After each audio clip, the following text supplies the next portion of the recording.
I can't prove them wrong. I think you've proven him wrong. Your dad is about to become the president once again. What are you most excited about this time around? Ooh, This is your second podcast, right? only second. This is the only second time you've done it? Uh-huh. Wow. I love listening to podcasts too. I started initially, I'm an avid reader, so I listen now to a lot of books and I toggle back and forth between them because I'm always like just pounding through books. And it allows me to both enjoy sort of the page and the feeling of having a book in my hand. But in Miami, I drive a lot. So if I get into a book, I normally start with it in hard form and then I start listening to it if I really like it after, I give myself like an hour. If I'm into it, I also buy it on Audible. And then I go back and forth between the two. So I got used to, because of that, listening. And it was right around the same time I got into podcasts. And now I'm always listening to something, almost to like my detriment, because I think for all of us, we need sort of the calm, the peace, the noise to just be taken down. And I'm like such a voracious consumer of information that I find myself sometimes filling the quiet moments with learning or a podcast or a book. So I don't know. I think my commitment is to have more sort of quiet drives in 2025. Podcasts are you listening to? What are your go-tos? I listen to everything. I listen to you guys. I think you're great. I'll take it. I love Lex Friedman. He's become a good friend of mine, and I know he's Austin-based here. I recently met Theo Vaughn, and I think he's so funny. He's such a nice guy.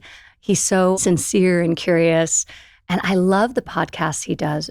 He does these podcasts with just interesting people from all walks of life. So I find that really interesting. I listened to one recently with a carny. I listened to one with somebody who'd worked in sanitation in Staten Island for 25 years.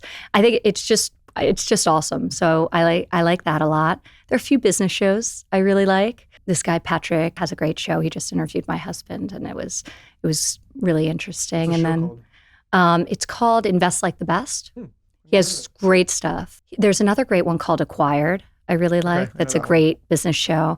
And then a person who I'd been listening to for a while and subsequently I met, he's Miami-based, David Senra, has a podcast. It's really good. You'd actually love it, Is it Lauren. the Founders one? The Founders. Okay. Yeah, It is I've never heard of so, it. he is just so passionate about reading, specifically books on business, biographies and autobiographies. And he made a podcast out of just discussing various books he was reading. And it's great because he'll read quotes from them. He'll talk you through the whole arc of the book. But over time, like Steve Jobs, he's done 5 episodes on Steve. So he'll pull in from other episodes and other biographies or autobiographies. He'll pull in material as well. So you really, over the course of an hour, you really get to know the person he's profiling in a very intimate way. So it's great. And I've discovered a lot of really great thinkers through that podcast that then I've subsequently gone back and read their books. So it allows me like a little nibble at sort of their wisdom. And then sometimes I dive in more. It's really Have good. you always been like this since you were a little girl? Were you always this learner, consumer of information when you go back? I've always really loved learning, and I would say like a constant in my life has been just a huge curiosity about everything. Like there's no obvious thread that ties it all together. There were certain trends that I was always interested in real estate. I was always interested in design. I always loved history, but I find these things, and my way of researching is to read. My way of tackling new experiences, I've often found myself at the deep end of life, having to sort of sink or swim. And one of the early ways I sort of embark on the process of trying to meet the moment is through reading. It's amazing. I mean, for $30, you can learn somebody's life wisdom. And they give it to you. And having written a book myself, my husband wrote a book, I know just how much work goes into a book. And, somebody will tell you all their secrets. And so it's an amazing way to contextualize an experience you're having or to learn about something new. Like right now, I'm super fascinated in AI and robotics. So I'll call up a friend. Actually, I called Lex on this. He gave me some suggestions, but another professor, also at MIT, actually, I called him up and said, look, I don't need a degree. This was maybe 2 years ago. I don't need a degree, but I really want to understand at a higher level artificial intelligence and this sort of coming wave, challenges, the opportunities. Like, can you create a curriculum? As if I was a freshman at MIT, can you just create something for me of materials I can read, of articles I can read, of podcasts that you think are particularly informative? And he said, sure. 3 weeks later, I'd kind of forgotten about it. I thought he had as well. He sends me this beautiful curriculum that I pounded through over the next 5 months, and it was amazing. So I do that, and is if he it's a professor that does that teaches about AI? Yeah, he's an AI professor at MIT. Oh, interesting. So that was it was an easier ask of me to make. But I've done that with friends who are just subject matter experts in different fields, where I start to get curious, and I realize that I could spend a lot of time trying to curate from a place that's not so knowledgeable, or normally you can make a few phone calls and somebody will help you out. So it's my way of learning and exploring topics. You sound like someone that when you get into something, you kind of get obsessed, but you don't necessarily want to dedicate your entire life. You just want like a base level of expertise. Does that sound accurate? Yeah. So it depends how far I want to go with it. I mean, something like AI not being a mathematician or a computer scientist, there's probably a cap on how far I can go with it. But one of the cool things about that particular space is the amount of entrepreneurialism, that layer over it. So if you know the capabilities and you have a lot of sort of reverence for it and a little bit of fear, there's just a lot of thinking you can do in collaboration with the people who are the subject matter experts. We were just talking about this the other day. Not that you need another career, but you would be a good podcast host. Ooh. Because you're curious. I mean, and you do know a lot of different people. You would make a very good podcast host. Well, thank you. You've lived a lot of lives. You've been a businesswoman, an advisor, a mom, someone navigating politics, family, entrepreneur. When you grew up with the last name Trump, how did that shape how you thought about success? It's interesting. Growing up in Manhattan, I had a lot of people around me whose parents were very accomplished, were either public figures themselves or had experienced great success, wealth, fame, whatever it may be, and great, I guess, material success, I should say. And I found that their children tended to fall into one of two categories. They were either real strivers and oftentimes extremely successful, or they never got out of the gate and they never made an effort because they were paralyzed by a fear of failure and by not living up to the potential or the expectations that were set for them by society. I very seldom found people in the middle. It kind of seemed to take two extremes, and a lot of people would really take themselves out of the game really young.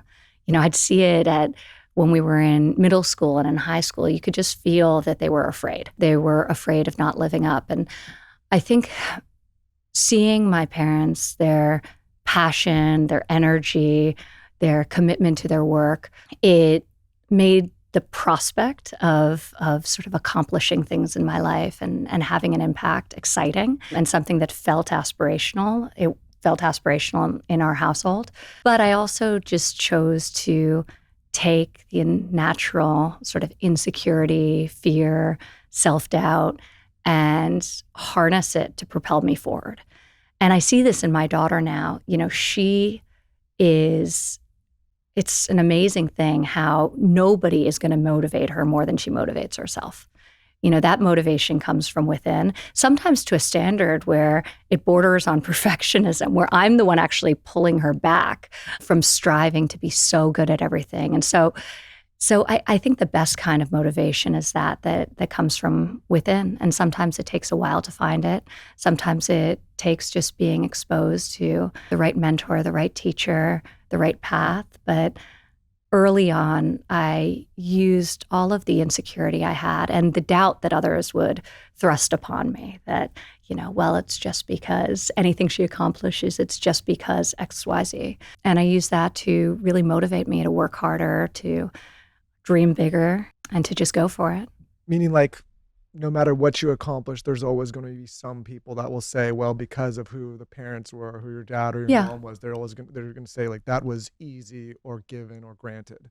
Yeah, and that's been true in every phase of my life, from real estate to fashion, and will always be true. And that's okay because I can't prove them wrong. I think you've proven them wrong. But it's not even, I don't know. Like, I am who I am. I'm proud of where I came from. I had certain tremendous advantages in my life.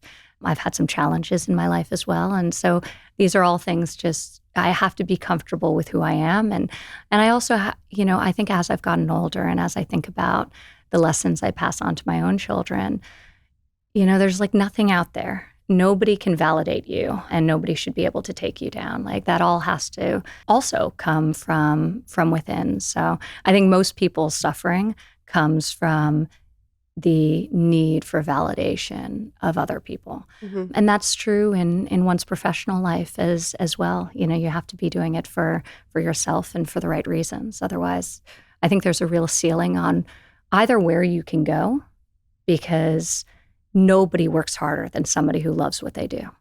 Nobody. Or a ceiling on your personal joy and peace and happiness within your own life. Where do you think your confidence comes from? Because you're very confident. If someone's listening and they don't feel confident, how would you advise them? I'm not always confident. I have fears and anxieties, just like everyone. I think as I've grown into myself, I become more comfortable with who I am.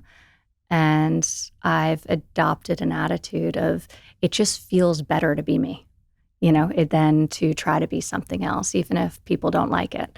So I think my confidence, or any confidence that I project, comes from just being increasingly more comfortable in my own skin. But I still have insecurities and all the rest of the things that most people, if they're really being honest and if they're being introspective, will admit to also having. But I think also confidence. I mean, I look back and I think about me as a 16-year-old, and I was so ambitious. And, there's some video footage of me looking out over the New York City skyline and saying, I can't wait to transform the skyline with towers that I'll build. And it's like, there's like a really cute confidence that comes with having not stepped out into the world yet, that like only almost somebody who's really young can have.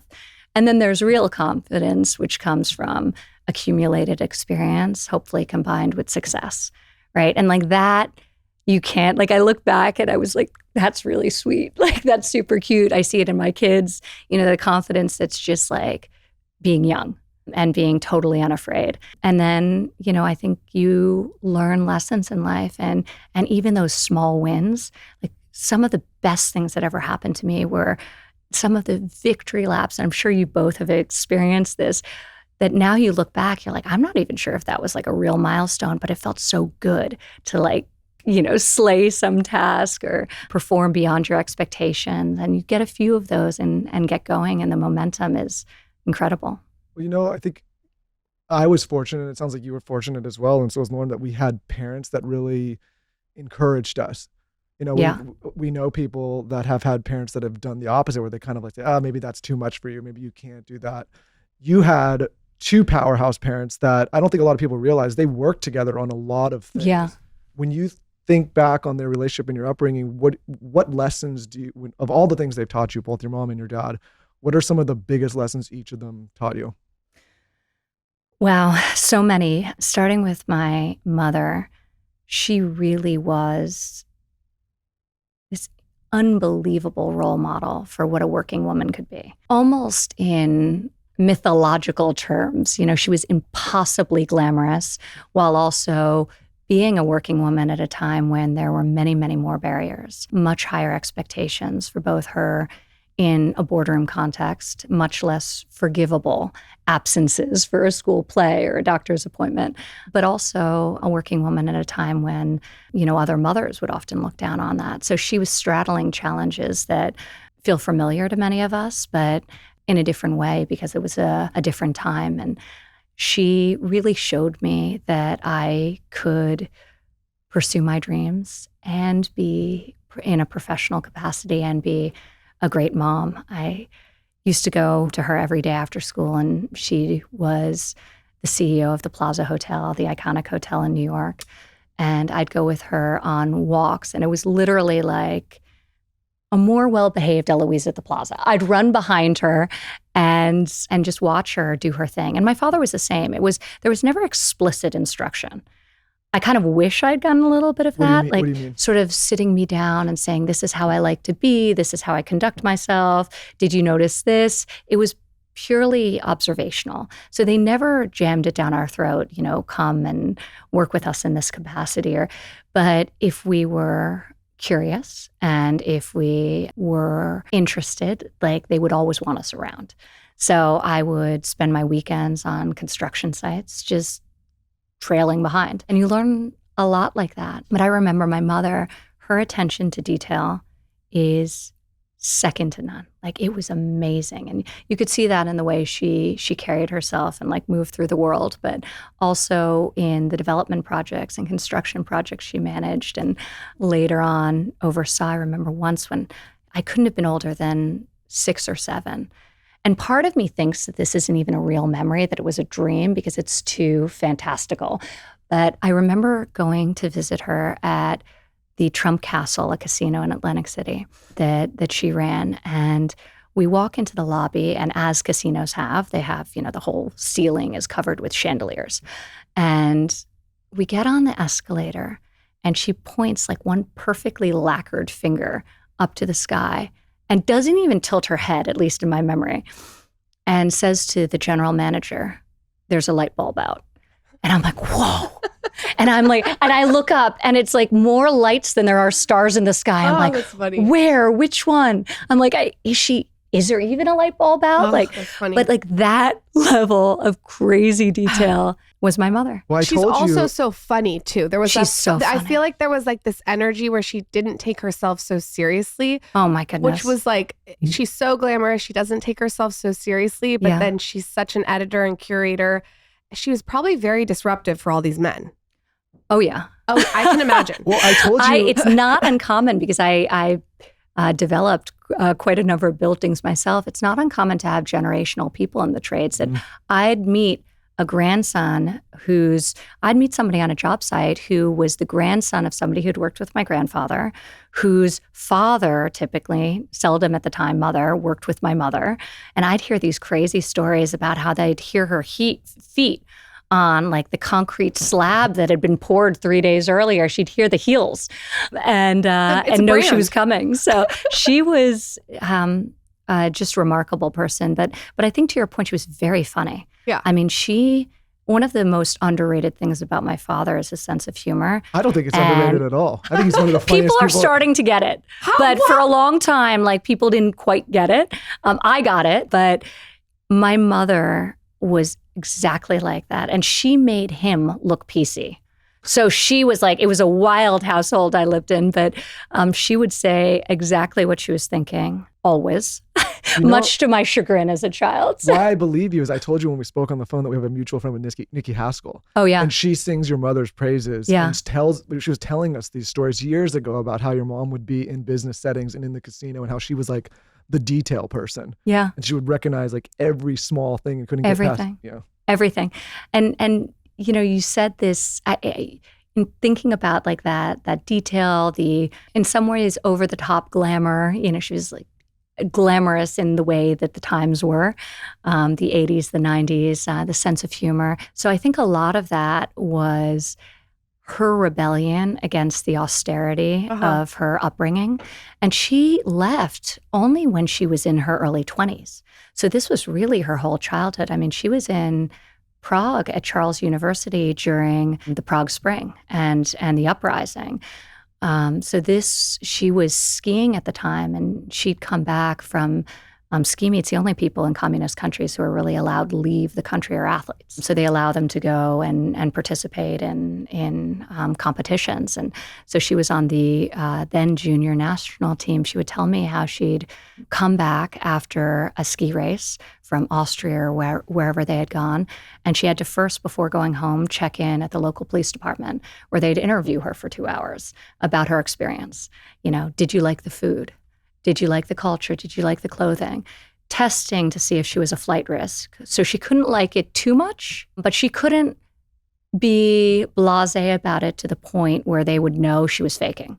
So at 14, she knew she had to navigate this middle ground. She actually told me that, it didn't take long before all of these people became her best friends because she came home with perfumes and pantyhose for them to give to their wives. And she's like, they left me alone. My interviews were shorter than anyone. Smart. But as a 14-year-old, she was navigating this. And I think that's why when she got to America, she was so unapologetic about saying whatever she wanted to, wearing whatever she wanted to.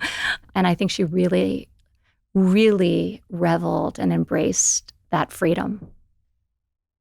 When she came here, at what point did she meet your father? And then at what point did they have kids? And tell me, just so I know, who was first?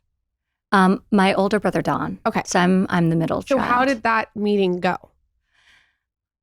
Depends who you ask. Okay. Because I read it in her book, but I'd like to know from you. They had a pretty short and intense courtship, and she was skiing in Canada at the time, and modeling and skiing up there, and she had come to New York as part of a group promoting the Montreal Olympics. So they met at I think it was Maxime's, the sort of famous '80s restaurant, and hit it off almost immediately. But they both tell some version of a hilarious story when they first went skiing together. And he didn't quite know how good she was at the time, which is kind of amazing that didn't come up in conversation. But he didn't know she was as good as she was. So he had gone out, and the first few days she hadn't been feeling well. So she stayed at home, and he had gotten a couple lessons. I was feeling really good. He's like, wow, I got a couple of lessons. I'm doing well. I'm going to show her how to do it. Day 3. She comes on the mountain. She starts to ski. She's gone. I don't think I turned until I was 15 years old because she wasn't one of these people to wait for you. So she did 2 turns and was at the bottom of the mountain. He's halfway up with his ski boots. So he jokes about how he couldn't figure out how to get his boot out of the binding. It was only his 3rd day. And he was so frustrated. He took off the whole boot, still in the binding, and sent it down the mountain and walked up to the lodge.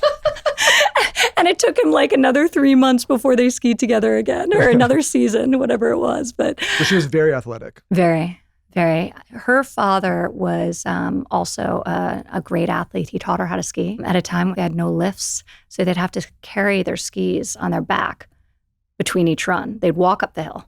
So any time I complained about it being cold, in Aspen, my mother would be like, get out there. Your first tracks, you're not off, short hot chocolate breaks. Otherwise, I'm making you walk up this hill with your ski. Yeah, up the hill with your skis. Do you think there's hope for Lauren? I think there's hope for you. We're going to get you. I think so. We've had some rough girls on the slopes. I've taught many of my friends. I'm not above putting my skis around you and carrying you down the mountain. I think you'd be like, she turns into a bit of a different person on the ski slope. It's a bit jarring, to be honest. I've thrown poles at him. Crying. Well, have you ever done the hook where you hook the back of their jacket? I've hit you in the face. But similar, she throws the boots off and the skis on the middle of the slope, and everything starts flying down. It's so good. I want to see that. Oh, I want to see that. It's embarrassing. When was the momentum in your career started? What was the first thread where you realized you were entrepreneurial? And I almost think go back, because I remember seeing a video of you modeling, walking down the runway when you were very young. Yeah. Back.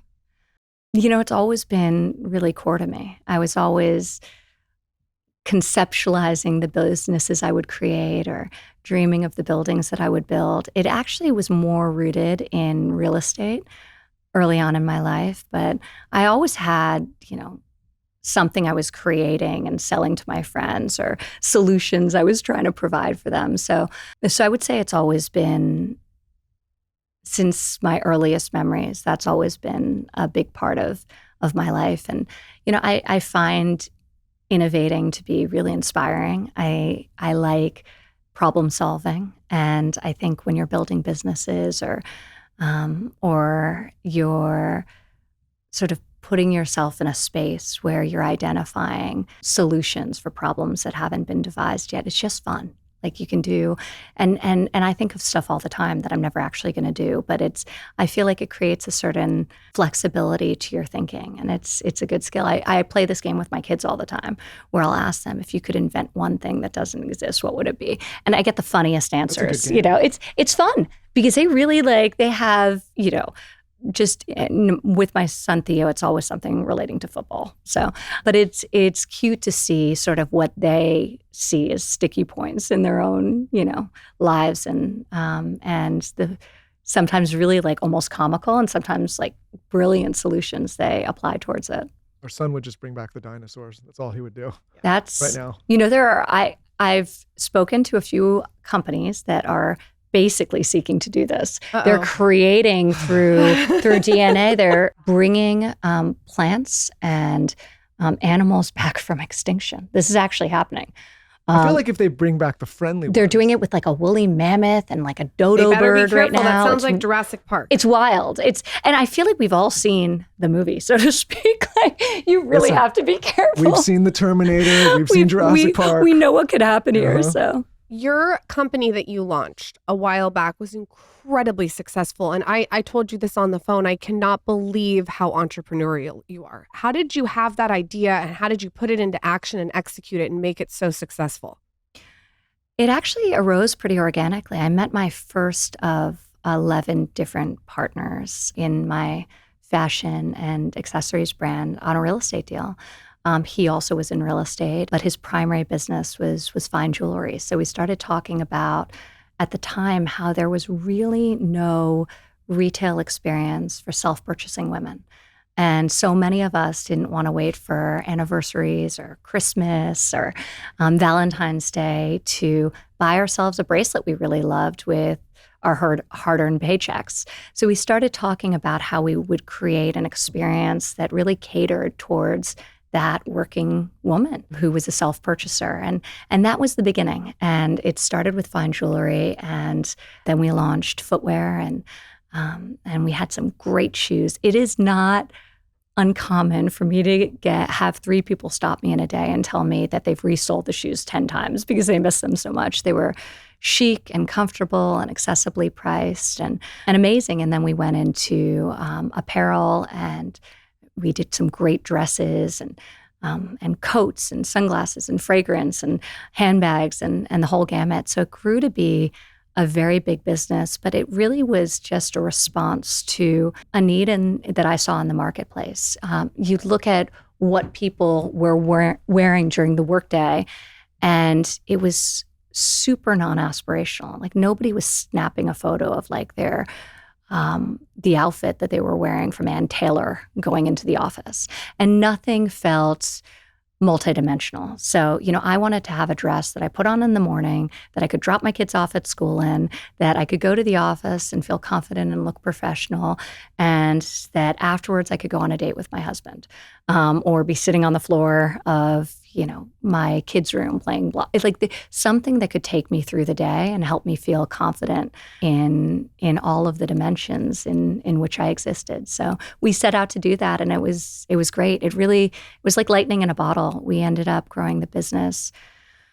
We were doing hundreds of millions of dollars in sales annually at the time I closed it down when I went into government. And Did it was they force you to close it down, or an is it just a amazing conflict experience. of? Well, it was, in accordance with the Office of Government Ethics. They basically look at every asset you have, every business you have, and tell you what they believe you should do with it to avoid a conflict of interest. And then you have to do those things if you want your form to be certified, and Be able you to can't take a position. work unless it's certified. So you have these third parties that have to certify your financial statements annually. So they went through everything and said, you have to sell this, you have to put this in trust, you have to divest, you have to whatever their litmus test, and I did it. So that was part of. Was that hard for you to do? or was it? No, so I initially put it into trust. And I had an incredibly capable group of people who were operating it. I could have no involvement whatsoever. But it's very hard to put something in a holding pattern for a number of years. So when it became clear to me that I was staying 4 years, to have a business where you've put boundaries on it where it can't grow anymore, you can't do new deals, you can't, I can't promote it, obviously. I can't have any transparency into it. It just felt like, you know what? It's this feels like I always prefer to end things on a high note. And 4 years without in a very static place, I think would have been anticlimactic for me. Plus, I also realized that, coming out of government, my life would be so different.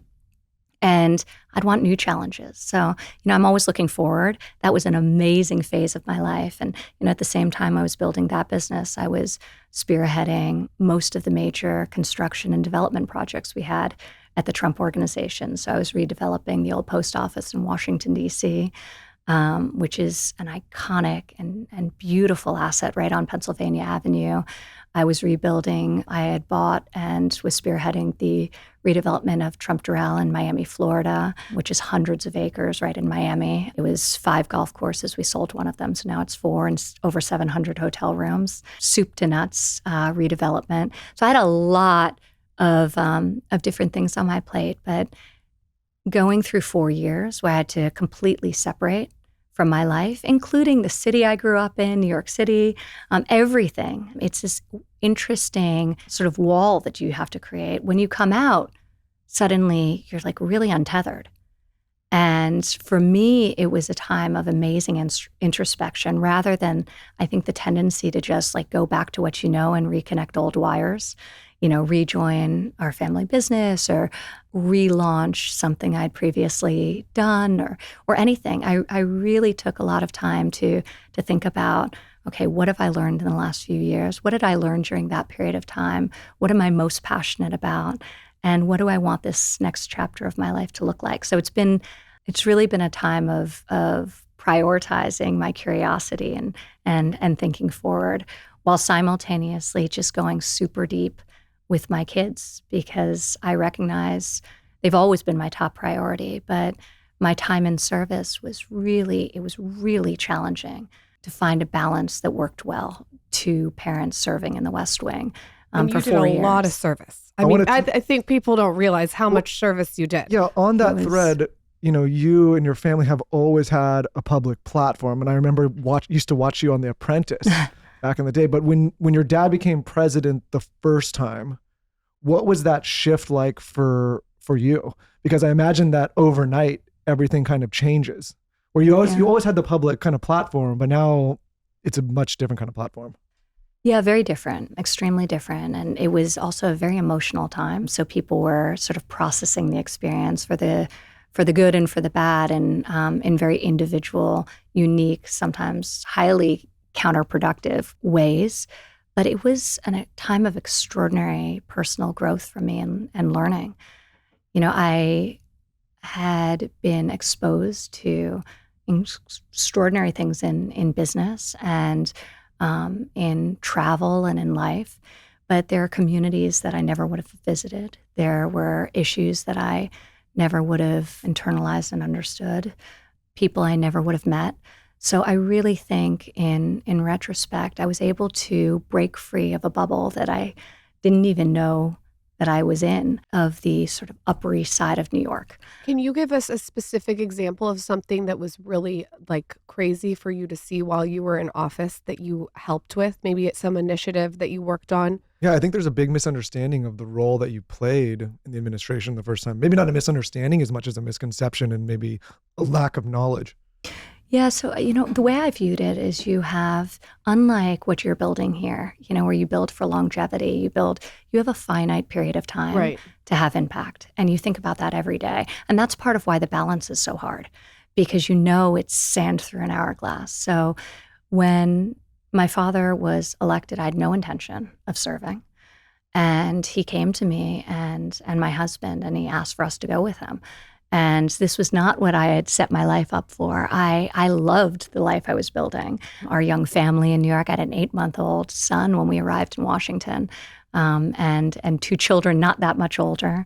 I had businesses I was building. The trajectory of my life felt really exciting. Like I was at that place now where I'd laid the foundation and it was growing, but there was no world in which I could imagine 40 years down the road having sort of put my head in the sand, said no, continued doing what I was doing, and not looking back with regret that I hadn't helped. And, I had very specific things I was passionate about that he empowered me to run after, and I did. And I feel a tremendous sense of privilege for having been given the opportunity. I'm so happy that Jared and I were able to be there to help him. This time it's so different because so many people are raising their hands, and I'm so grateful to them. We were like the pioneers, and he knew no one in Washington. And, I'd worked with him at that time over a decade, and he trusted my ability very much to help him execute. And of course, Jared. So, I really wanted to figure out a way to help working families, especially working women, and lighten their load. I saw firsthand, my team was comprised mainly of young women, and I know the supports that they needed and I need to be able to do the thing that we love and pursue our professional dreams. And for many more, it's far more existential than that, to be able to put food on the table. And so I went down to Washington with that goal, and I was incredibly focused on policies. Like I fought like hell to double the child tax credit, and was really proud at the end of my first year to have accomplished that in tax cuts. And that benefited 40 million American families, over $2,500 a family on average. So that is like exciting and meaningful. We were able to do, even pre-COVID, obviously we accelerated it during COVID, but the largest ever block grants to the states for childcare support for working families, which was incredibly meaningful in terms of creating access to safe, nurturing, and affordable childcare for families across the country. I did a lot on workforce, vocational education, and policies surrounding job skill acquisition, working with the private sector to commit to reskilling mid to late career workers, as well as to commit to upskilling young workers to fill the vacancy that employers know before the government which technologies they're investing in that are going to automate certain jobs out of existence. So I felt like it was our role, and with the bully pulpit we had of the White House, to really call on the private sector to like step up and to help reskill workers into the jobs they so desperately needed. I mean, the economy was at this point just soaring. So an amazing statistic at one point, this was right pre-COVID, 72% of all new jobs were coming from outside of the workforce, not even unemployment, because the unemployment numbers were so low. So it was people really getting an opportunity to work who had been totally marginalized. They had either taken themselves out of the economy or had been out of the workforce so long they didn't count in the numbers. So what is all of these business leaders who are saying, we need more workers, what's their role in creating programs that can help skill those people that are on the sidelines? So over 15 million commitments were made by the private sector as part of this pledge to America's workers. I did a lot on human trafficking, which is something that I did not go to DC with the intention of advocating for. I knew very little about. But in the early days of my being in the White House, I took a meeting, and once you're exposed to the horror of human trafficking, I mean, there is no greater human rights violation. When you get in that position or in that role, are you immediately flooded with information that you just don't have access to as a regular citizen? And that you are, like, your aperture goes like this. Yeah. And I think that's, what I've spent a lot of the last few years just backing entrepreneurs I believe in fields that I never would have even understood, because you just learn, even if it's not part of your portfolio, you're exposed to so much in terms of what's happening in synthetic biology, quantum computing, you name it, that being in fashion and real estate in New York, you may not have otherwise dug into. So I feel like my world just widened materially. And not because those were the things that I was necessarily spearheading, but you learn and you become close with your colleagues and they share that which they're passionate about. And it was an extraordinary period of growth. But I think going back to the original question, I think where I changed the most and where I expanded the most was just meeting more people that represented different facets of America and American life and the American experience. And that to me is something that I'm so grateful for. And, because I was somewhat well known when I traveled, I would really meet people and they'd come to me and share their stories. And one of the unique things about being in that position is people will tell you in 40 seconds. You may meet them for a minute, passing through an airport or in, at the end of a round table, and they will share with you their greatest fears, their biggest hopes, their most intimate secrets, things they haven't told their spouses, things they haven't told their children in this short period of time. And it hits hard.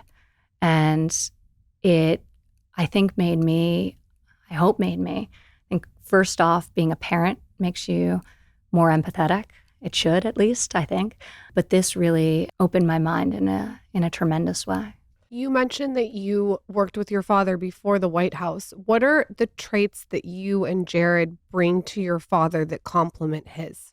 Like, what would he obviously wanted to keep working with you. Yeah. So what are those traits that he loves about you? Well, the Secret Service nicknamed Jared the mechanic because he is an unbelievable problem solver. He sees the That's world. Great for you. Yeah, it's phenomenal. Yeah, and this does not just apply to geopolitics. It applies to all facets of life, including working the coffee machine. So That's the most very important. importantly. But, I think that for both of us, we're really good at execution. So when we run at something, we tend to get there. And my father saw that in me, having worked directly with me. As the years passed, he put himself in the position that is every parent's dream when they're at the helm of a family company, where he could really step back and focus on that which he enjoyed doing, knowing that all else was in capable hands. So he started really focusing on golf. He loves to play golf, so he would design the golf courses. And I would spearhead the acquisitions of the projects and the redevelopment of them. And I would come to him for advice and guidance and with a lot of humility around what I don't know. And I think he recognized in me that I was unafraid to say, I don't understand, I don't know. It's part of my process of learning by asking the right people a lot of questions. And so I think he recognized that I had the ability to know what I didn't know, and that I had a sort of drive and dogged commitment to accomplishing goals that has always been helpful to him in business, and he thought it would be so in politics as well. Same with Jared. When you were doing all of that, how did you think about health, beauty, all these different things? Because you're doing such a crazy job. Oh no, I was like vitamin D deficient. Yeah, I was like, I look back at these pictures, I'm like, oh my gosh, I don't think I saw sunlight for 4 years. Exercise to me at that point in time was going on a weekly run with Jared on Saturday mornings, or chasing the kids around the house in the evening. So I think I had a good base in that I was never a gym person, but I loved sports. So sports have always been this huge part of my life. What sports do you like besides skiing? So I love skiing. I love surfing, but that's a recent sport. Just love it. There's few things I enjoy doing more. I like racket sports. So I grew up playing tennis, but now in Miami, everyone's into padel, and I have friends who are into pickle. I play that less, but it's, sort of fun and social. I most recently got into Jiu-Jitsu, courtesy of my daughter, Arabella, who I'm just so in awe of, because she's now 13, but at 11, she came to me and said, as a woman, I feel like I need to know how to defend myself, and I don't have a confidence level yet that I can do that. Can you sign me up for a self-defense class? And my jaw just hit the ground because at 11, I don't know what I was doing. I was like thinking about boys or something. But I was not thinking about being able to like physically defend myself. And so I thought it was the coolest thing. So I called a few friends and I asked for recommendations. And I got a recommendation for these brothers in Miami, the Valente brothers, who are amazing. And I started driving her to these classes. She started asking me to join. I joined. Then my 2 sons wanted to do what their older sister was doing. Then my husband joined. It's supposed to be really good for kids, right? It is good for everyone. Mm-hmm. And it's like multiple things I like. So it meshes physical movement. It's almost like a moving meditation because the movements are so micro. It's like 3-dimensional chess, everything. And now it's funny, like I'll watch Ultimate Fighting and you see some of these moves are so subtle and they'll like break out of a hole. It's like fun to watch it now having just sort of you can start going to the I'm matches like a blue belt, so I'm not really knowing what's going on, but I'm just belt? I don't want Lauren to learn because she could fold me into a pretzel and I can't have that. I think that's the last thing I need. I have a feeling, Lauren, you could already do that. I could do a lot of things. Yeah. I've got a lot of things. And you may not always not want her to do that. Yeah, that's true. I am careful you may to be folded into a pretzel tonight. Yeah, let's see what happens. I'm good right now. I'm actually good. It's fun. You guys would love it. And it like satisfies both. There's like a real spiritualism to it. Like it's the grounding in sort of samurai tradition and culture and wisdom. I love philosophy. I would say one of the core parts of my life. And we were talking before about like knowledge acquisition. I've always loved reading philosophy. I use it as sort of a guide for life generally. And I find Jiu-Jitsu combines physical movement and philosophy in an amazing way. So You're selling me on it. Yes. It's funny because I love it. I boxed when I was younger and I don't regret it because you learn a lot, but I don't think it was the best. Like I had a problem with the septum and nose has been broken and probably because I wasn't good enough. But I like jiu-jitsu for kids because it feels like a competitive way to do combat sports, but without doing the damage that someone like myself did when I was younger. Does that make sense? Oh, 100%. Like I don't think it's necessarily the best thing for kids to take a bunch of punches. Yeah, and it's also, boxing, there's a reason why people wear gloves because if you actually punch someone in the face, you'll break your hand. So I think what I love about jiu-jitsu is, at least the discipline we practice, is it's very focused on extracting yourself from a situation and then doing harm only if you need to. So I like the fact that in theory, I've not been challenged where somebody's confronted me, that having these skills make you less likely to get into a fight, not more likely to. Don't mess with Ivanka. There's no like aggressiveness. It's like once you have a confidence that you can sort of move out of a situation, there's a real focus on elevating awareness, which I think like I walk through New York and I'm like shocked every day when I make it 10 blocks and somebody on my left or right hasn't been hit by a car. Nobody looks up. Everyone's on their phone. There's like a complete lack of awareness. And by the way, I'm guilty of this myself, but I think this like having an awareness of what's happening around you is super important. And it's instilled that. We did an episode with our friend who's a former SEAL who's on the dev group. And we were talking all about just the basic safety of just being aware. Yeah. Like, of all the other things, self-defense and security, all that, basically just being aware of what's around you. I always find it 100%. so crazy when, you see these videos of people just getting like nailed in the streets or pushed. And it's like, all they have to do is just like look up, look around, And we're getting worse in this regard, not better for sure. Yes. Okay, so when you guys come to Miami, which hopefully you will, I'll take you to the studio. I would love if it. You bring your kids, we'll bring all the kids. And we'll do a little class together. So that's going to be interesting with my daughter. Oh, she'll love, like Arabella she loves the fact that she has the capability of like flipping a 250-pound grown man. She thinks cool. It's like very cool. So it is cool. The only problem for me is she's constantly like flipping her brothers. And they're like eager recipients of her attention. Difference? So she's 13. I have an 11-year-old son, Joseph, and we have an 8-year-old, Thea. If you are busy, I have a hack for you. If you don't have time to go on big shopping sprees, this is it. Our next partner really solved this clothing problem. They solved it once and for all. It's called Daily Look. So everyone wants to be fashionable, but between everything that's going on with your job, family, friends, For me, recording this podcast, it's hard to stay up to date with fashion, but not anymore. Daily Look, it solves everything for you. This is the #1 highest rated premium personal shopping service for women. With Daily Look, you get your own dedicated personal stylist to curate a box of clothes based on your body shape, preferences, and lifestyle. This is absolutely amazing. When I got my first box from Daily Look, I was shocked. The stylist really nailed it. I even got to wear one of their outfits to record the podcast. It's chic, it's effortless, like I said. And most importantly, I didn't have to put it together, which is great. Their mission is simple. It's to elevate your style. That's why they work with the most established brands. So think like Kate Spade, Good American. They sent me something from Good American, Spiritual Gangster, and Girlfriend Collective.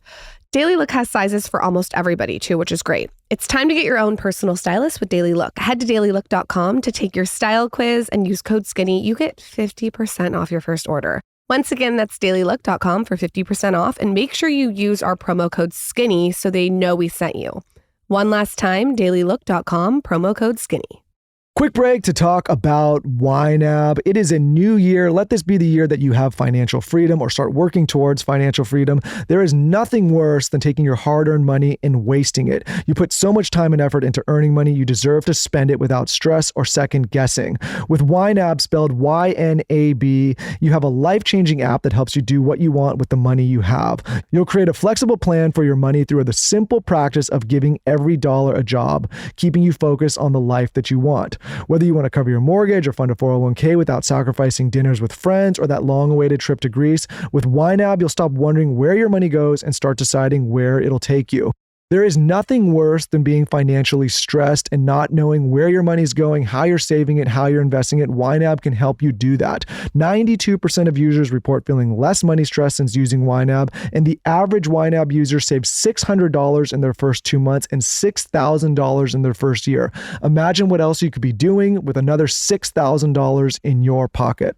So check it out. Life is short. Spend it well with YNAB. Of course, we have an incredible offer. TSC, Him and Her Show listeners can claim an exclusive 3-month free trial with no credit card required at www.ynab.com/skinny. Again, that's www.ynab.com/skinny. ynab.com/skinny. I want to go back to after you left the White House and you started implementing all these different things. What were the other things you implemented? I know you started weightlifting too. When you got out of that chapter, what was like sort of your wellness, diet, health list? Well, I think that I just did like a recalibration across the board where I said, this is super unusual to be 39 years old and to find yourself untethered to the past in the sense that I had to leave all my businesses, everything in order to serve. I was in a different city. And so now you come out and you're as free as one can be at this point in their life with all of this experience. So sort of where do I want to aim my attentions going forward? And there were professional goals, of course, but my primary goals were just to like be the best freaking mom I could be.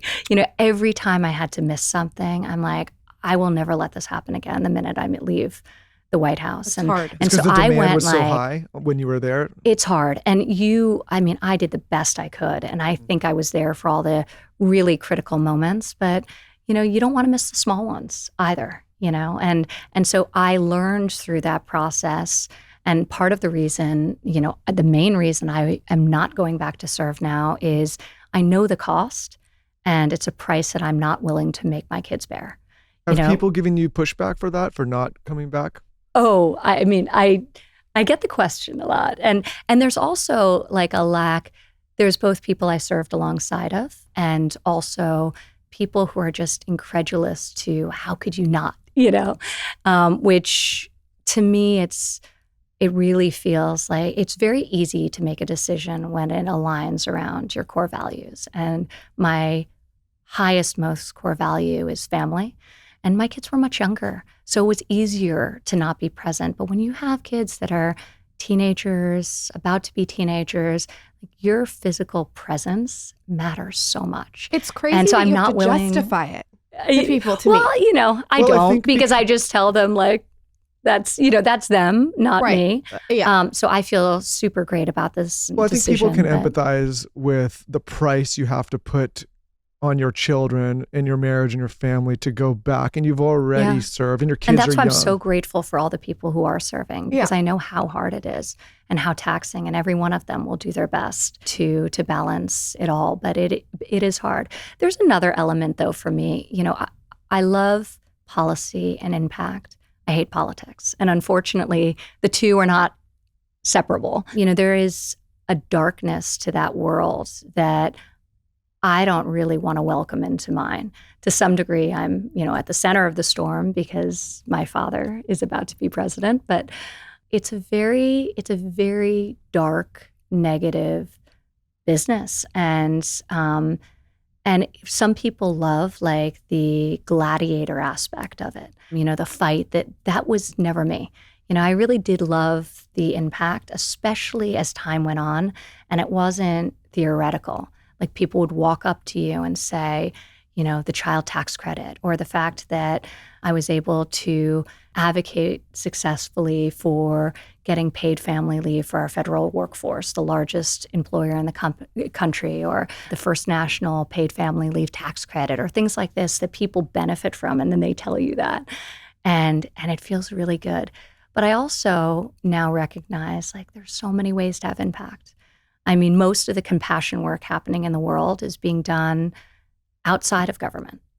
And when you take like ambition and ego and all these things out of it, like I'm just not a believer that, impacting one life in your community matters less than doing things with greater scale, both for your own heart and like for the world. So I think there are a lot of sort of micro ways you can impact, just, volunteering locally with your kids, setting a good example for them. And I'm so proud of the frequency in which they want to volunteer with me, and it's their idea, as opposed to mine, and how it's become internalized as part of our life as a family. And then there are huge things, huge ways you can catalyze positive change through work in the private sector. So I think the impact I really loved, and hopefully I'll live a life that continues to be impactful regardless of where I do it. I went through years of craziness, and I've never become cynical about, like, I think the fundamental goodness of people.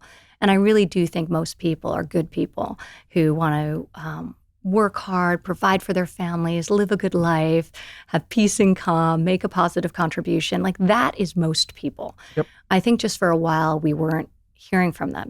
They were busy building their lives and their families. And those of us in the public domain were hearing from the outliers. And I really think that's started to change. And Yeah, I think like, again, I'll get shit for this, but I think as a society, we gave way too much voice to people that were causing harm. Meaning like there was a lot of people that were screaming and yelling about a lot of negative things that we just paid way too much attention to. And I think people are now like, hey, if you walk around on the street as a normal person, you don't see these kind of people out in public. They exist in corners of the internet where for whatever reason we were paying way more attention than we should have. And I kept saying like, it's interesting running a media company, but also doing a show. The high majority of people that write in are very positive, nice people. And the people you meet normally are very positive. It's very rare that you meet some of these crazy people, call them lunatics actually, that are screaming and yelling about God knows what. And the problem is we were platforming those voices way too often. So I think people are now like, okay, enough with that. Don't you think with what you've experienced too, there's some kind of exposure therapy where you've been exposed to so much that you almost have this muscle of resilience that you wouldn't have had if you didn't get exposed to that? You become a little bit calloused, but I think it's for sure. If you're internalizing that as real, that's a recipe for disaster. I don't think there's longevity to that. So I think you have to build the skill to tune out that noise. I also just think about, I chose, and it was at like the most volatile time. I made a conscious effort just to like live in alignment with my own values and not allow like the outside world to tell me how I should be and what I should be. And for me, it doesn't feel right to be combative with a stranger on social. It's just not who I am. And so I took a lot of punches that I just absorbed and didn't punch back on. Sometimes I really wanted to because I had like a zinger. I'd even write it out. But at the end of the day, I never press send. And I always felt good about that. And I now look like I try to live my life in a way that models for my children how I want them to be. Like that's all I can do. I can't, change anyone else. I can just live in a way that I'm proud of. And I'm really proud that I lived through a very emotional time where people were not their best selves. And I kept my North Star and I didn't become something that I wasn't just because I was thrown into an arena that was different, the political arena that was different and people acted differently than the previous arena of the business world and the private sector. So I look back at that with a lot of pride because I feel like I was able to maintain my composure and model for my kids. I always tell them that there's this concept in Judaism called Lashon Hara, which is literally translated to evil speech. And we talk about it all the time. Like I just will not abide by gossip in our house. But it's bigger than gossip. It's also just sort of the use of words for ill. And it's something that I've internalized as an idea and as a message, within our family, or one could also call it the golden rule, right? One of my best friends, his family's golden rule is just don't be an asshole. Yeah. It's so simple, right? Don't be, and don't speak ill. And so we've done that, and I've been able to do that in my own life, and I feel good about that in retrospect. At this point in your life, Ivanka, how do you think about time? I'm so interested to hear this from you because you're juggling so many different balls. Yeah. So, we were talking before about sort of balancing all these things. And I think instead of balance, I like to think about my life through the lens of my priorities and have really clear priorities that I maintain integrity around. And so rather than balance, because we all know, your child gets sick one day, there goes balance. Right. It doesn't matter that you had a big presentation at the office. If your kid's home with a fever, done. And so it's very, it can be defeating to maintain something which by its nature tips as the scales of life will cause to happen. But if you're living in alignment with your core priorities, I think then you can have a bigger picture way of looking at the life that you've architected for yourself. So, for me, first and foremost, it's my kids. It's my family. It's now increasingly, it's, about taking care of myself so I can better take care of others. And that includes fitness and nutrition. And we were talking about how I didn't have much of a regimen before. And now I look at my day and I think about the scaffold. What are the sort of scaffolds for my day that I know I need? I want to exercise every day. I want to resistance train. I want to eat well. So knowing that I want to do those things and knowing that those are best done for me in the morning, that is part of my life. And that's part of how my day, and that's part of how I choose to allocate and prioritize my time. I also know I want to be there with my kid at the dinner table. On the weekends, 3 meals a day. On the weekdays, I cook breakfast. We don't have anyone who lives in with us, so I get them up. We make them breakfast. What do you cook? Well, so I should have said that Jared cooks the most successful breakfast. He makes pancakes. Wow. Really great pancakes, every other morning. I tried to make French toast the other day, and I'm actually a decent cook.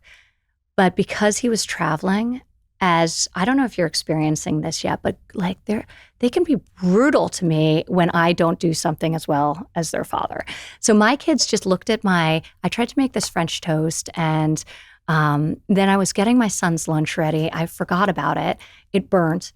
And I heard for the next 20 minutes how my French toast will never compete with their dad's pancakes. I'm going to give you a French toast recipe. And it was so unfair. Michael has a French toast. I would like a French toast. Thank you. It's from The Rock. And they're I stole it from him. Okay. Yeah, you can find it. But I think I'm sure it's protein packed. It's all the bread.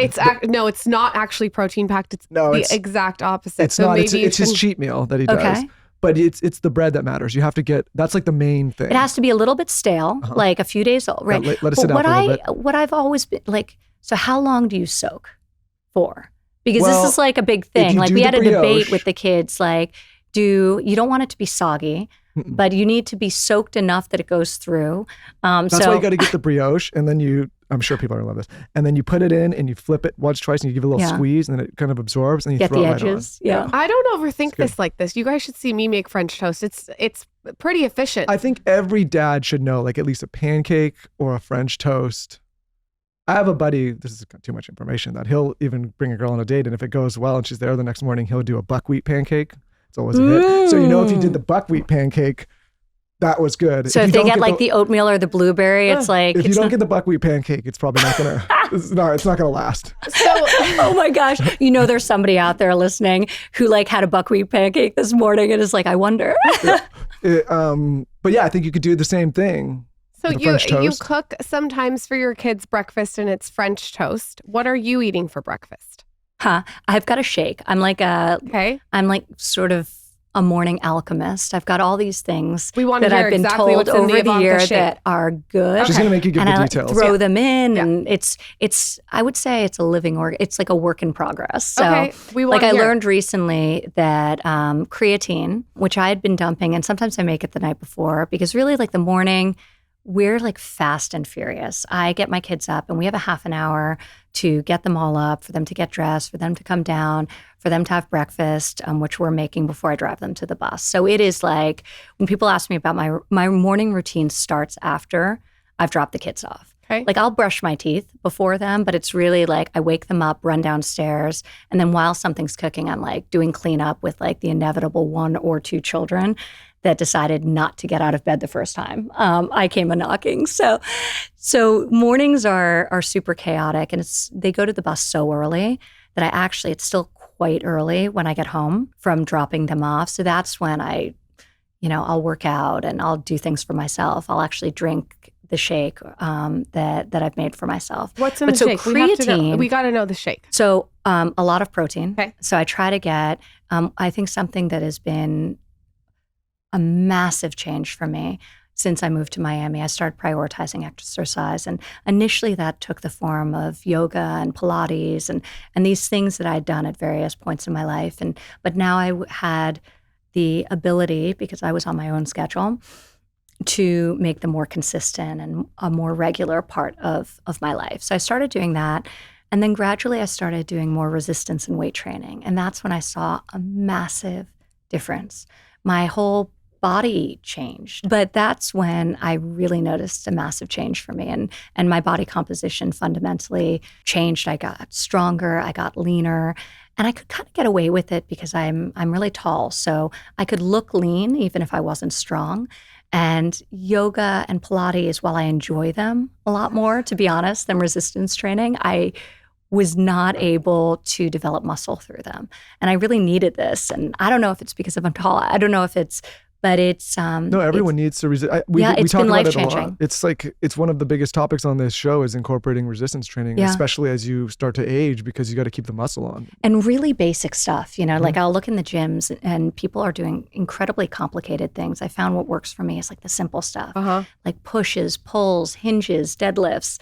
And again, I don't really enjoy doing it. Like I enjoy going for walks. I enjoy playing sports. I really enjoy Pilates and yoga, but I have seen such a transformation in terms of my health. But I can't mention that without saying the protein element, because it's that pairing of protein and resistance training and weightlifting that I think, like for a while I was doing weightlifting and I still was not consuming nearly enough protein and I was not seeing the change. It's when I married those two things that I started noticing a difference. So in my shake, typically the morning is like, I'm just like, I want to get to the races. And it's also the time of like self-care, and my self-care is not, I'm not going to sit down and make myself a big breakfast. That's not where I choose to allocate the time. I want to be, get a workout in or go for a walk, meditate. So I try to make my own breakfast as quick and as impactful as possible. So I do protein. I do things to make it taste good, banana, cacao. I put in creatine, which I just recently found out is not water soluble. It's not sort of stable in water. So I was putting it in the night before, which it actually morphs into something else after around 10 minutes. So now I'll notice, I'll be in the gym and like these like really like jacked people, I'll see them and they're like raw dogging creatine. They're like Lauren gets throwing. pissed when I do that, but that's how you do it. They'll throw it in their mouth. Just suck it down and with I'm some like, water. that can't be. And Wait, I'm I watching. let mine sit in a water bottle. It doesn't for work anymore. Lauren, I It told you. literally, it God. becomes, and somebody on the internet's definitely correcting me, but it becomes like creolene. It's something that sounds the same, but doesn't So you doesn't have to get it drink done. it right away. You have to Ivanka, right I love that away. you used the term raw dogging the creatine. We're gonna pull that. But yeah, that's how you do it. You take the big scoop, you dump. The headline. But I looked at these people. I'm like, That's gonna be the clip we this pull for the thing. person, like, really, like, I mean, talk about like bare bones. Like, they can't even make themselves a morning smoothie. They're like throwing powder into their mouth. Like, it's next level. We're gonna get you But you've there. got around 10 minutes in water. Okay. So now I have my little creatine on the side of my smoothie, and I like drink it really quickly. We can get you there, and then we're gonna get you some BCAAs. We're gonna get you some amino acids. You can put them I together. bet you she already takes So amino acids. that she is, already takes amino acids, Michael. Yeah, the gentleman you mentioned before, Gary Braca, he He told got me you I on should that. start Come on, using Michael. something called Perfect Aminos. Yeah. So I have it in my gym, and I put a little scoop of it into my water. Okay. That and electrolytes. So when I work out, I just take my water. I have like a little basket, put a little scoop of the Perfect Aminos. Before you leave, I'm gonna give you some Kion aminos. So Okay. Those are, and you can try it. This is Okay. a lot of this is new to me. Would you So take it I'm with like your playing creatine? around. Just put in the water. No, Creatine she, should do she workout. does her.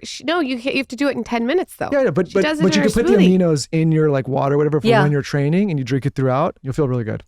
So I don't And you don't have feel to raw dog it. anything, You could just to be you just do honest, it. but I do the research, and I feel like these are You look great. things like, but I don't notice it. And thank you, but I don't notice like with creatine but I see the studies, and I believe that these things work. So I Is your figured sleep why improving? not? Because the creatine also, a lot of people don't realize it's not just good for the muscle, but it should Good give for you you. better sleep. So I take a little magnesium before bed, and I found that's been really nice for sleep. And you sent me this mouth tape, and I view it as once in a while I wake up with it like in my hair because I've like subconsciously taken it off at night, but it's really great. Like I view it as that night when I'm really going to spoil myself and I'm going to get into bed at 9:30 and I want the best night's sleep ever. I'll use it, and it's amazing. So like I love it. So thank you. I got you 5 in here. I've got the little boxes. I think they're amazing. It's but do not disturb for your husband. Sleep is like totally. Sleep has not been a challenge for me ever. So I'm like one of those people. I could fall asleep here if you gave me 45 seconds. So like sleep, feel very blessed that even in times of a lot of stress and anxiety, I fall asleep easily. Sometimes I'll wake up and have that sort of 3 a.m. rumination that so many of us are, where that's when we start to get our thinking time in. That's like 90% of counterproductively, the battle, though, is just getting good sleep, you know? Yeah. What are other things that you do wellness wise? Like, do you cold plunge? Do you sauna? Do you do anything like that? Or is that off the table? No, I think all of that's amazing. So it's not like a daily part of my routine, but I think it's incredible and can feel, cold plunging feels horrible, but you feel like some level of accomplishment. And I do feel like for me, I've felt like mood elevation from it and all of these things. The sauna's great, steam room's great, all of that's great. But as part of my daily routine, it's pretty simple. I like to find and cultivate calm because at basically every phase of my life, so I've just now identified this as like the status quo. There's, always a hurricane that I find myself in this. It's always so busy and active, whether that's in my role as a parent or professionally or otherwise. So, things that help me with that, I think prayer is really helpful. I think being grounded in nature. So I take walks as often as I can.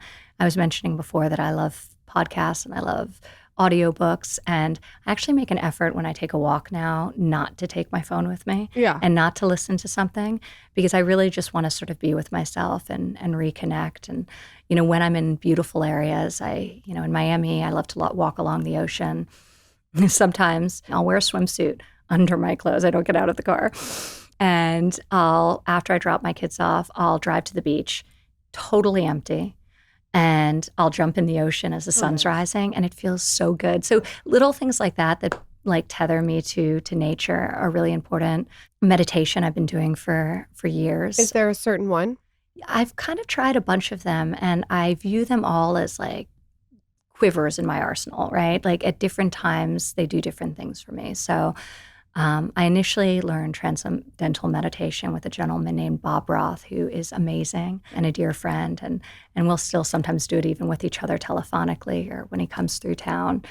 And that's really helpful for me because there's nothing to do other than sit in silence. You're not being instructed to do anything. You have to sort of sit with yourself. And sometimes actually that's the most challenging. 20 minutes and nobody's saying breathe in, breathe out. Yeah. You just have to sit.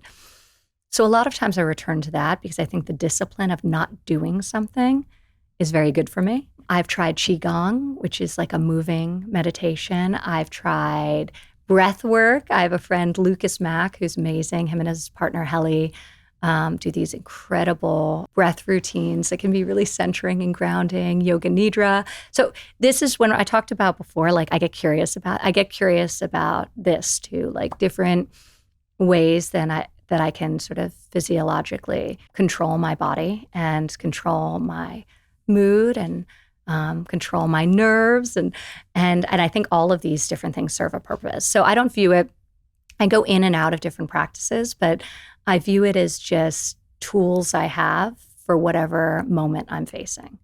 A lot of times people ask, how do you deal with stress and how, there's stress that is within your control and there's stress that's totally external to you. And I think like the number one way I can deal with those things that I have little control over is just to prepare to meet the moment as like my higher self and my best self. And that's like really simple stuff. So as like great as a cold plunge is, and it's great, more important than that is like going to bed early, like not drinking too much if you know you need to be on and you're going through a period of like high stress, nourishing your body. Little, finding moments of calm and not being overscheduled, like carving out time for yourself to be reflective and to think. And a lot of the people I admire most, they're not the people running from thing to thing. They're extraordinarily busy and they take great pains to carve out of their day an hour, 2 hours, and they'll sit and read and they learn and they're proactive around the knowledge they want to acquire and then how they want to utilize that. Charlie Munger is somebody who I've read so much of his work. I mean, he lived over 100 years and was one of the most busy, productive people. And he would take large chunks of his day just to learn and to read and to explore. I'm not that disciplined yet, but it's an aspiration of mine. And I do try to look at my schedule and ask myself where I'll have the time to be proactive instead of reactive. Busy's kind of overrated. I think the nervous system is going to get the best PR in 2025. That's my prediction. I think busy and productive are not the same thing. What do you say, busy's 100%. For the bees? Yeah, but then I get everyone on TikTok gets mad at me. But I was like, yeah, listen, like bees work hard and ants work hard. Yeah. You know what I mean? I think there's people that do a lot of hard labor and really difficult things. But and I'm not saying that I'm not taking anything away, but I think when people lead with how busy they are, my big question is like, well, how productive are you being with that busyness? 100%. And I think there's an awakening to this. I remember early in my career in a very sort of professional corporate setting, there would be executives in our real estate firm who would leave their jackets on their seats as they went home at night because they wanted people to think, and leave their lights on, because they wanted people to think they were there longer. Like it was an old mentality, right? Mm-hmm. That they had probably inherited from a generation prior. What I find like really inspiring is not only people who can create and build, but like people who's like have great families, who are well connected to their kids, who are kind. Like this full person is what I try to emulate. And I look back at different iterations of me, and while my priorities haven't changed, my energy has. Yeah. Like I had this like hardcore working mom energy when Arabella was first born. And I think that was born out of like an insecurity, that I was still so young and I was playing in the jungle of New York City real estate, and I had to be great even before I was great, and I put a lot of pressure on myself. And I felt like I didn't give myself the sort of freedom to be comfortable in those relaxed moments. Like I was striving a lot. as one does when they're young. And I see my energy now, and that kind of ambition is so much more fully integrated into me as a human being. I don't think there's anything like charming about like working so hard, you get sick, that you don't give yourself enough time after. Like with Arabella, I mean, I fought hard for paid family leave in the federal government, and we had some amazing wins on that front that delivered that policy to 9 million more Americans. Yet I was super uncomfortable with taking it myself. I relate to that. Well, I was so uncomfortable. And then by the third baby, you're like, oh my God, I just want to be at home and just 100%. you can't even give yourself 3 months. And I'm like this is me being critical of but I'm almost like ashamed. I'm like, what was wrong with me? And it was because it's one of two things. It was either I was too insecure, or I hadn't built systems that could withstand my absence. Both of those were my fault. Like both of those were me not being a good leader in those early days. And the fact that I felt uncomfortable, the fact that I couldn't really take the time off for myself psychologically or physically. And I'm just not that person anymore. So I'm much happier with this. So when I think about like time, how we think about time, it's so ephemeral. It's the one thing none of us can stop. I really think about living life in alignment with my core values, my priorities. And I guess I'm at an age and a point in my life where I have the wisdom to realize like that's the way to be happy as opposed to living for anyone else. Well, I mean this as a real compliment to you and your family, your parents, and you and Jared as you parent, with how busy you guys are and how much you have going on, literally at the highest levels of the world. It seems like you're all very grounded in family, and you keep that in perspective. Like it seems your father seems like a great father. Your mom seems like she was a great mother, and you guys parent. And there's a lot of people I think could get lost in the ambition of all the things that you've accomplished and that your family's accomplished, and they kind of lose sight of what's really important. Yeah. And I think your family is one of the examples of like, you guys have all kind of turned out well and stayed close together and parented well and have good kids. And I think that's rare. Look, I think Esther Perel said something to the effect that the quality of your life is the quality of your relationships. And I believe in that. I think almost all sort of sadness and happiness arises from these interpersonal relationships, and those that are strong, those that aren't strong. And I think it starts with family. It starts with friends. We were talking about like what's self-care for me. Self-care, a big part of my self-care is staying connected with my friends. Just reaching out when I need them, reaching out to check on them, and making sure that I'm prioritizing that for them and for myself, and really putting the work into these relationships that are so important in my life.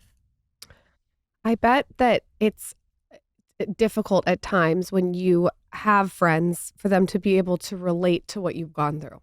I mean, it's like crazy what you've gone through, and it's like it's pretty crazy. You maybe have a friend for each era. Like some of my friends are I've known since I was a little girl. Yeah. So one of my best friends, I've known her since we were in kindergarten. We went to school together. That's and helpful. She's still one of my best friends today. One of my other best friends I've met more recently, and we relate on sort of like this spiritual level. And there's just what we talk about like transcends like the day-to-day. And I feel like I have these sort of philosophical and intellectual conversations with, and it's like super nurturing for me as a human being to sort of step out of sort of the day-to-day issues and have these more abstract conversations. So I love that.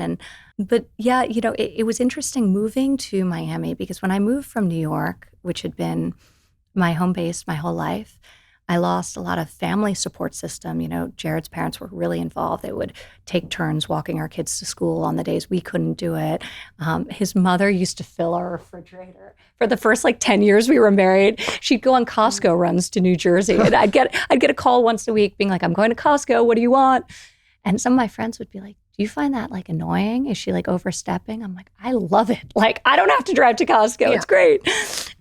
She'd fill and the refrigerator at our office. So she knew every girl who worked for me, what they liked, and she'd bring it back for Costco. So it was I love my mother-in-law for so many reasons, but that was one of them. But that was like an amazing support system. And we went to DC and we lost that. Obviously, my father was there, but he was, pretty consumed with everything going on. A little busy. A little busy.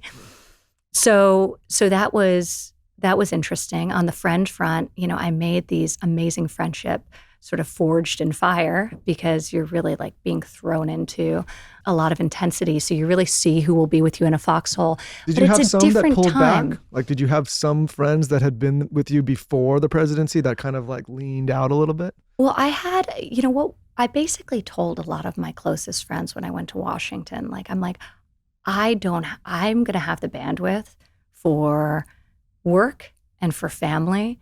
And so I really am going to try not to be a bad friend to you for the next few years, but give me some grace. I'll be there if things are bad. I'll be the best bad time friend ever. I'll be on your doorstep with a box of tissues, but I may miss a lot of the celebrations in the coming years just because I know you might miss a birthday. I'm going to leave it all on the field. If you have a friend that needs a birthday, might miss a birthday. And that was true. And what I realized in coming out is you need the birthdays too. You need both. You need to be there for birthday, and I'm only just doing this podcast. There you go. But yeah, there were definitely, it was not friends. I definitely had some acquaintances who, their politics diverged wildly from that of my father's, and they took things personally or got overly emotional. But I'm actually really proud of the fact that I think part of it was also growing up in the public eye. I had a pretty keen eye for what was real. And so the people I really had let into my life over the years. You already had a filter. Didn't surprise me. And I feel really blessed by that because I have friends who, they don't speak to half their family because the time was that emotional. But I also don't, I never judge someone by their politics. So for me, it's not a litmus test.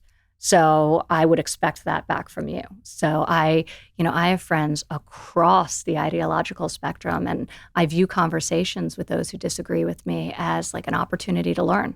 I may not agree with them. I may partially agree with them, but I view that as, I feel like that makes you a full human being when you have people in your life who disagree. And, politics for most people, it's a small part of their life. And there are a lot of other areas where you can vehemently agree. And so I focus on those. I take creatine. Ivanka takes creatine. We love creatine. Creatine is all the rage with women. I'm telling you, I think it's going to be one of the top supplements for 2025. In saying that, the creatine that I take, that I've always taken, is by Momentous. I love the research behind this creatine. They take it so seriously. How I take my Momentous creatine is I will do a cup of water before I go to the gym, a bottle of water. I put 2 scoops of Aminos in it, and then I'll do a scoop of Momentous creatine, and then I'll froth it up. You got to have a frother, and I'm ready to go. This is my gym drink. And what I've done is I habit stacked this drink into my gym routine. So I know right before I'm about to get in the car to go to the gym, I'm going to put my Aminos and my creatine in my water bottle and go. I drink it while I am working out. And I have just found that it's really, really good if you want those tight, toned muscles, because this is really weird, but the skin tightens over the muscle from creatine. That's what I've noticed. And I've been taking it for probably a year and a half. Michael's actually the one who got me on it. He takes this creatine too. This is the purest form of creatine on the market. It's monohydrate available, which is awesome. And it's the absolute best for both women and men for peak physical and cognitive performance. Some studies on creatine have said that it's so good for your brain. I would definitely look into it, especially if you lift weights. I think you'll love it. To drink the creatine Michael and I take, go to livemomentous.com/skinny and try it today at 20% off. You can use code skinny. Start living on purpose. livemomentous.com/skinny. Every morning I wake up and I scrape my tongue. It's the first thing I do. Then I have my water and I have my multivitamin. I take Essential for Women 18 Plus by Ritual. And I can go about my day feeling like I got everything I needed to get in. So this multivitamin is formulated with clean, high quality key ingredients, and everything is in their bioavailable form. It's vegan, non-GMO, gluten and major allergen free, and everything is made traceable. So you can literally go on their site and see the sources and the suppliers behind their key ingredients. So you know what you're putting in your body. You can take it into your own hands. Everything's third-party tested for heavy metals, which is amazing. I just think the owner and the founder, who's been on the podcast twice, really makes it her mission to do her research. Everything is clean.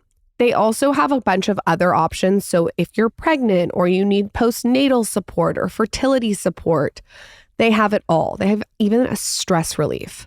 She's really thought of everything. If you're into skin, they have a skin hydration supplement. Go to their site. You don't need to worry about what's in this supplement. Everything is done for you. You can kick back and relax. To try my multivitamin essential for women 18 plus, you can go to ritual.com/skinny. Start a ritual that's backed by science without the BS. Ritual is offering 25% off your first month at ritual.com/skinny. That's ritual.com/skinny for 25% off. Quick break to talk about Seedlip. Guys, if you're like me and 3 out of 10 Americans who made a New Year's resolution and you want to start thinking about drinking more mindfully, we have the solution for you, and that is with Seedlip non-alcoholic spirits. Seedlip is a non-alcoholic spirit carefully crafted from a unique blend of botanicals and spices and is made to be used in your favorite non-alcoholic cocktail. Seedlip is crafted in 4 delicious flavors with no added sugar or calories, and Seedlip non-alcoholic spirits is on a mission to change the way the world drinks by inspiring a more sophisticated approach to mindful drinking. What I really like about Seedlip is that it's not meant to recreate a non-alcoholic gin or vodka or tequila, but it's actually meant to just be its own original and distinct flavor. Ever since I changed my relationship with alcohol and started limiting the use of it, I feel better, I perform better, my body feels healthier, and you can feel the same way. And I'm certain that this trend is here to stay. Including Seedlip in my rotation has been an excellent way for me to enjoy great tasting, elevated cocktail with friends with none of the alcohol. Their in-house developed recipes piqued my interest at the bar with spicy citrus notes in their Spice 94 espresso martini. The bitter, sweet, and smooth trifecta is all there. I even learned how to craft them at home, making the espresso martini one of my signature drinks for hosting this season. So especially with the new year, embrace your new goals and mix up different ways to enjoy a cocktail with Seedlip. You can even ask your local bartender to shake up a Seedlip cocktail for you or craft your own Seedlip cocktail at home. Of course, we have an incredible offer for our listeners and viewers. Start the new year right by visiting seedlipdrinks.com and entering the code SKINNYCONFIDENTIAL to get 20% off your purchase. That's seedlipdrinks.com, code SKINNYCONFIDENTIAL for 20% off your next purchase. Promotion is valid until January 15th, 2025. Again, visit seedlipdrinks.com to learn more. Rapid fire questions. Ooh, rapid fire. Let's Rapid go. fire. Let me take some water before. Yes. We've covered some ground. We have. You guys are really great at what you do. Oh. Really, it's amazing. Michael's going to take that compliment and apply it to his own self I'm going later to pull today. that. Yeah. I'm going to pull that clip and I'm going to Okay. use it as my meditation Yeah. on loop.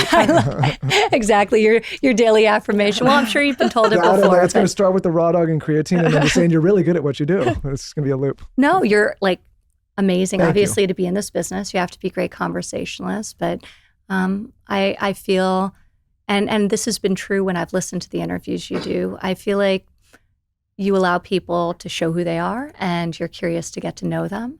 And I feel like that when I've listened to different interviews that you've done. So it's keep up the great work. I think we just like to learn about people and why people think the way they do and their backgrounds. And doing this for as long as we've done it, you realize that most people come to their conclusions from a good place. Yeah. And it's a lot of upbringing, it's a lot of culture, and it's a lot of family values, and it's a lot of who you know and where you've been. And I think when you look at people in that way, as opposed to some like 100%. prejudgment Yep. based on their politics or ideals, you really can get to know people a lot more, and you can empathize, use the word empathy, or like you empathize with why they believe or think the way they do. Most people right? don't have bad intention. That's what we've learned from doing this show. Yeah. Carl Jung said that thinking is hard. That's why most people judge. And I believe that. Like it's easier to judge. Yeah. And, I like to listen. I like to learn. I like to ask questions. And that sort of informs me as a human being. So. My dad used to say, 2% of the world thinks, 8% of the world thinks they think, and 90% never think. Which one are you? I like that. I like your dad. Not as nice of a delivery. Oh yeah, my dad, he's a character. Favorite book you've read recently? Ooh.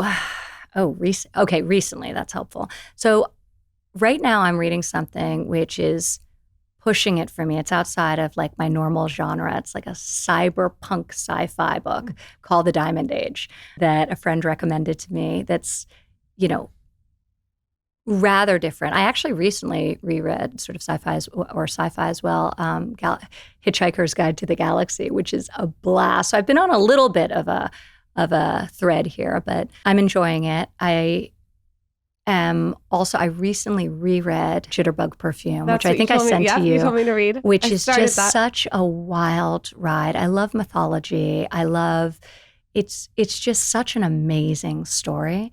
And I think for years, I go through ebbs and flows. I go really hard on philosophy and psychology to some degree and history and biographies, that I'll go through these periods where I just want I'm like bummed. I'll be at like the beach with like something like ridiculous, like Plato's Republic. I literally did this at a water park, and I'm like, why did I pack this as my only book? Heavy. And I'm like, why don't I have like fiction? So I actually have to force myself to read more fiction. And I think that's like the busy bee, like the doer, you know, that for some reason I feel like I'm accumulating a different type of knowledge in biographies and that's like a false premise. Like I learned so much from the fiction books I read, but it's also enjoyable. Like you get a good laugh and you can really sort of escape the world. So Jitterbug Perfume, I would recommend to anyone. And then there are some tried and true. A friend of mine told me how she started reading every book that was assigned to her children. And now they call it, we used to call it like English, they call it language arts. And so I thought, what an interesting idea. So it's actually been really fun. So it's allowed me to revisit a lot of books. So I just read Fahrenheit 451 that my daughter was reading. My 8-year-old is reading his first novel in class, which is The One and Only Ivan.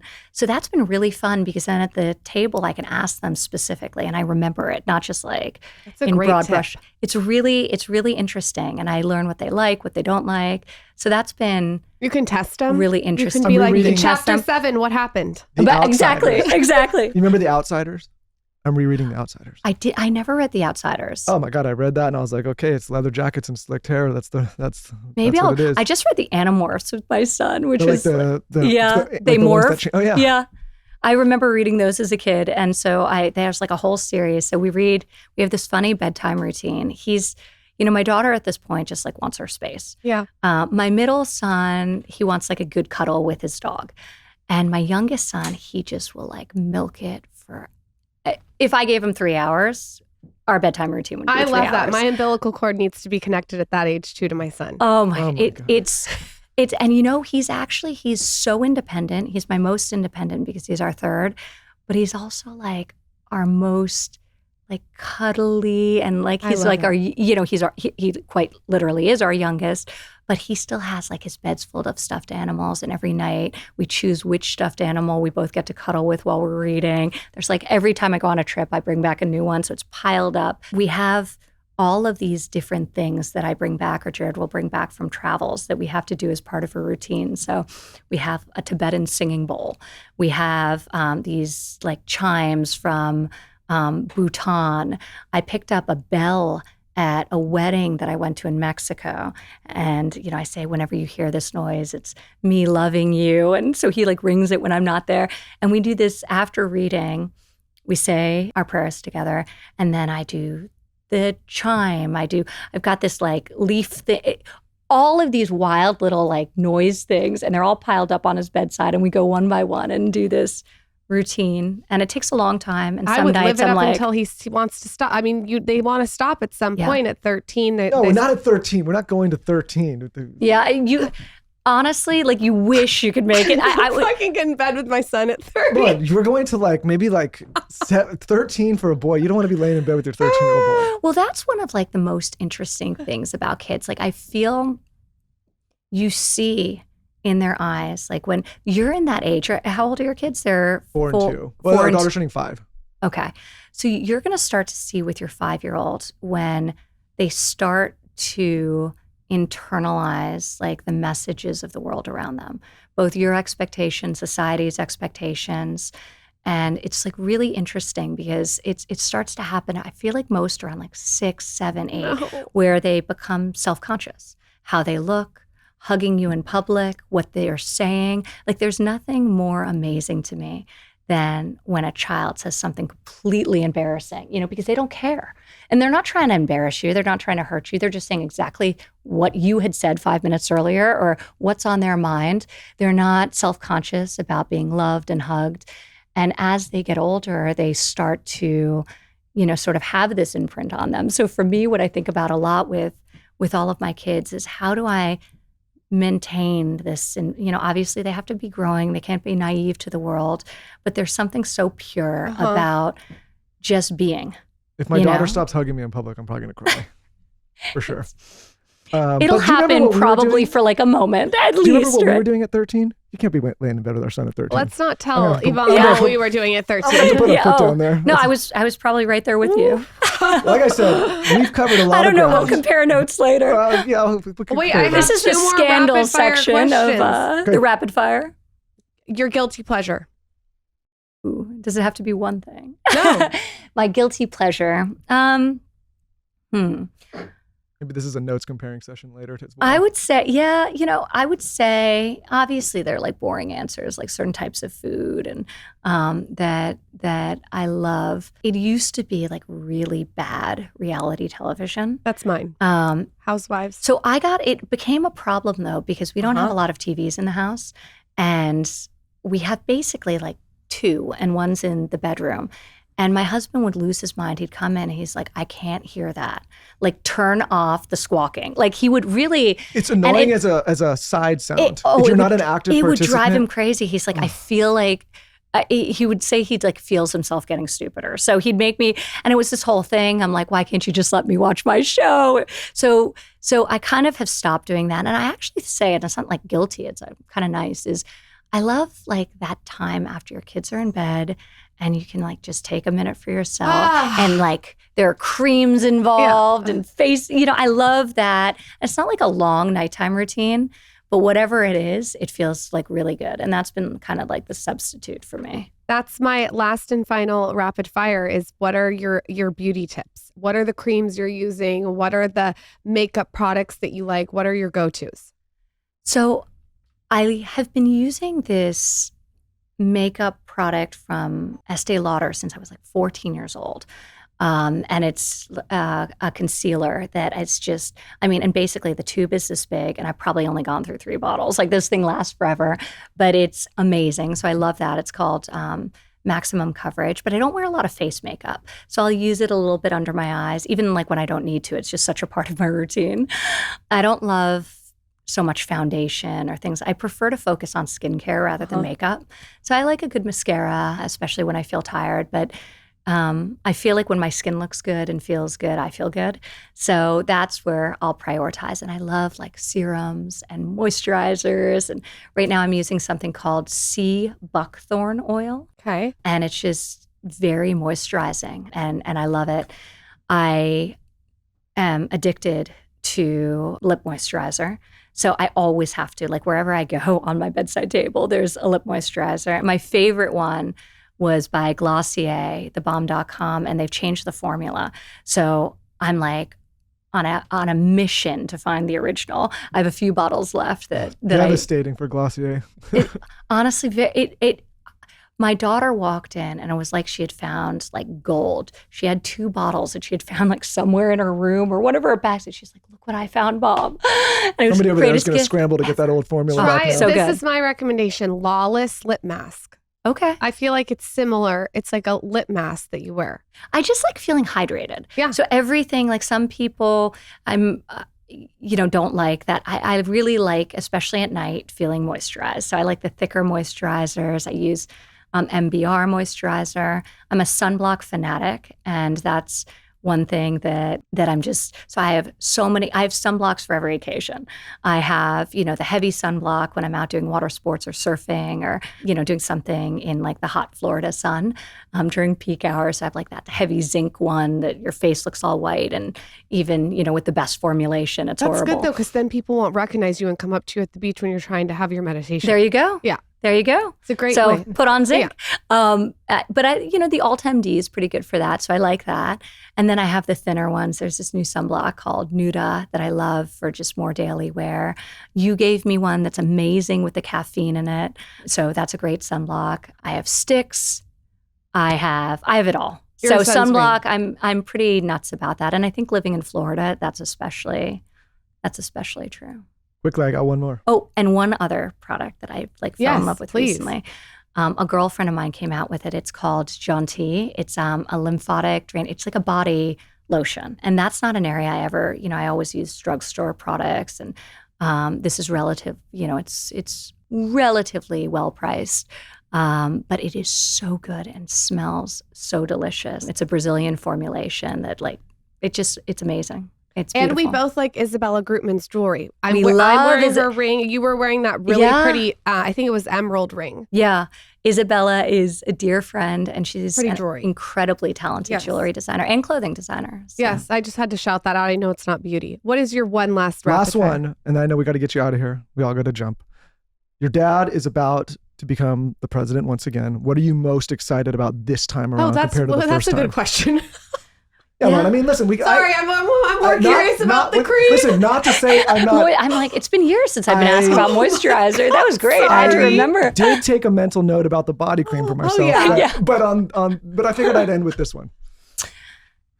So, it's this ride that we've been on is so unusual. So, most people who become president, they've cut their teeth on a congressional run or, something state or local. And then eventually they work up the ladder to running for president and maybe actually being elected. So the fact that he did it on his first time out of the gate, and then we had the experience the first time, then there was a 4-year break, and then he's come back in with such a strong mandate. Probably greatest comeback story in maybe the history of the world. Yeah. Maybe. It's incredible. And he's got so much energy and support and excitement. And I think the 4 years has really allowed him to calibrate, how he wants to spend this next 4 years. And he's incredibly excited and enthusiastic. And I think about, my role the first time was very different. We were like the pioneers. Nobody really knew what to do with him as a political figure. And now there's so many capable people around him, many of whom we've worked with in the past, almost all of whom we know very well. And so, I think about in this moment how I can also support him because I know what the job is, like in a very personal way, having been by his side for 4 years. And it's the world's loneliest position. Yeah. The enormity of the decisions you're making on a daily basis, how transactional everyone is with you. Your closest friends, everyone's passionate about something, and they all want to spend the short time they have with you selling you on what they think is something good and positive and productive for this country and the world. So it is, it's a very lonely perch. And I would often think about this during the first 4 years, but now I'm having a little distance from it. I think I'm most looking forward to just being able to show up for him as a daughter and be there for him, to take his mind off things, to like watch a movie with him or watch a sports game, to know that he can be with me and be himself and just relax, and for me to be able to provide that for him in a very loving way as his daughter. So, that's how I'm sort of thinking about how I can best support him in this moment. But he's excited, we're excited. I think there's a general excitement in this country that has been catalyzed, and I think it will be a great 4 years. And the inauguration's coming up. It's coming up. Yep. It's in a little over a week. Week from when this airs. That's true. I'm sure a lot of people already know where to find you, but if they don't, where can they find your book, your Instagram, your Twitter, all the things? Yes, you can find me at my handles, Ivanka Trump, and I'll be in Florida. I'll be in Florida. I'll be in Florida. Come visit. And your book, Women Who Work. You can get it on Amazon. Yeah, thank you. Thank you so much for coming on the show. You're welcome back anytime if you want to come back again to talk about more health, beauty, skin, diet, fitness tips. Thank you for doing you. this. Maybe we'll kick Michael off. Thank you so much, You guys. can't kick me off. Yeah. Thank you, Ivanka. Thank you. I'll come sit right over there. Yeah. You could be the co-host. You can take over. Let's do it. I could use a break. Interview Michael. Oh, no. Thank you. Thank you.